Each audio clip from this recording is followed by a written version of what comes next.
আজি বনালোঁ চাওমিন ৰেষ্টুৰেণ্টৰ দৰে। খুব সহজতে বনাব পাৰিব আৰু এনেধৰণে বনাই টিফিনতো দিব পাৰিব আৰু ৰাতিপুৱা গধূলি নাস্তা হিচাপেও খাব পাৰিব।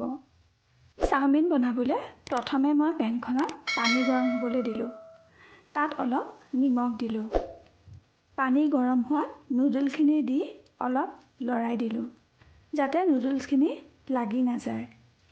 গেছৰ ফ্লেম মিডিয়াম কৰি 4-5 মিনিটমান সময় বইল হ'ব দিম।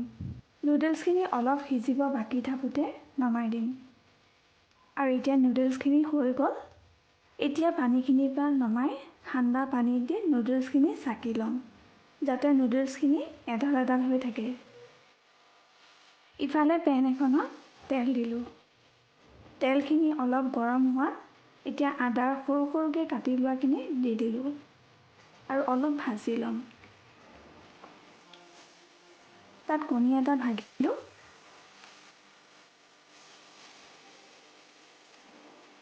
অলপ ৰঙচুৱা হোৱাত কাটি থোৱা পিঁয়াজখিনি দি দিলোঁ।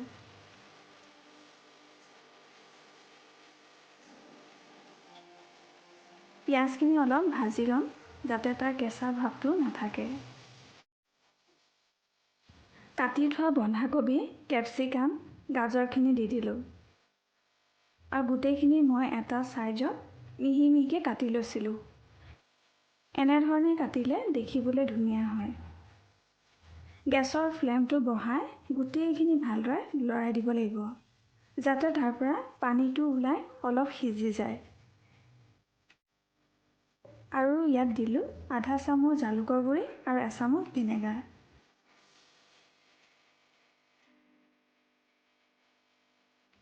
আৰু লগতে দিলোঁ chilli flakes, soya sauce, red chilli sauce, green chilli sauce এচামুচ কৰি।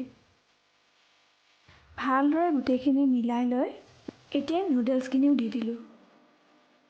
আৰু লগতে চিকেনৰ সৰু সৰুকৈ ফ্ৰাই কৰি থোৱা আছিল সেইখিনিও দি দিলোঁ। এতিয়া গোটেইখিনি ভালকৈ মিলি যোৱাকৈ লৰাব লাগিব। এনেকৈ লৰাই থাকোঁতে অলপ ফ্ৰাই হৈ যাব।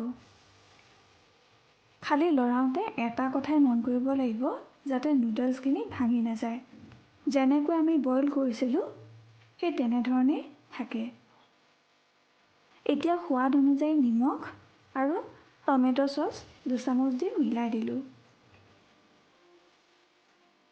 গাৰ্নিচিঙৰ কাৰণে পিঁয়াজৰ নল সৰু সৰুকৈ কাটি দি দিলোঁ।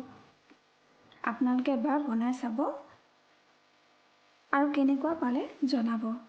আৰু যদি ভাল লাগে ভিডিঅ'টো লাইক কৰি দিব আৰু চেনেলটো ছাবস্ক্ৰাইব কৰিব নাপাহৰিব।